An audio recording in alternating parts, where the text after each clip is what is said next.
જિલ્લામાં સિંચાઈ માટે પાણી ન મળતા રોષ ભભૂકી ઉઠ્યો છે। મોડી રાત્રે કેનાલ પાસે ધરણા કરી અને વિરોધ નોંધવામાં આવ્યો, જેમાં સિંચાઈ માટે કેનાલમાં પાણી છોડવા ખેડૂતોએ માંગ કરી।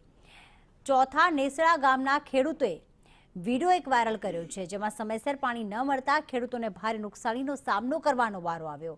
તો પાણી ન મળતા રવિ પાક ફેલ થવાના પણ એંધાણ ખેડૂતને થઈ રહ્યા છે। અહીંયા ખેડૂતો દ્વારા વિરોધ વ્યક્ત કરવામાં આવ્યો, કારણ કે સમયસર પાણી નથી મળી રહ્યું। 3 વાગ્યા છે, પાણી આવતું નથી।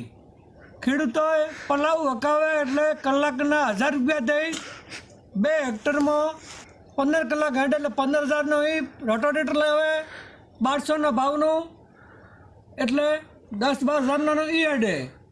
ખેડૂતને ચોથા નીણા કેનાલમાં પાણી હજી સુધી આવતું નથી, તો રાતના 3 વાગ્યા છે, હજી સુધી ખેડૂતને પાણી મળ્યું નથી। હજુ અમે કેનાલમાં બેઠા છો, આ સાક્ષીમાં ભાઈ બેઠો છે, આ જુઓ તમે પાણી કિસ્ટમ રોડથી 2 કિલોમીટર અને અહીંયાથી 4 કિલોમીટર આગળ જાય ખેડૂતને હજી પાણી મળતું નથી। એનું કારણ શું?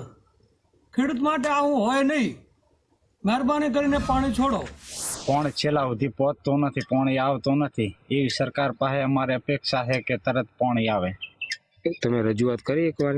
રજૂઆત કરી હતી પણ કોઈ સાંભળતું નથી। છેલ્લા સુધી પાણી પહોંચતું નથી। ચેરાળીયામાં ડાભોડામાં કોઠા સુધી પાણી પહોંચતું નથી। તમારે શું માંગ છે? અમારે માંગી છે કે પાણી તરત છોડે અને તરત પહોંચે।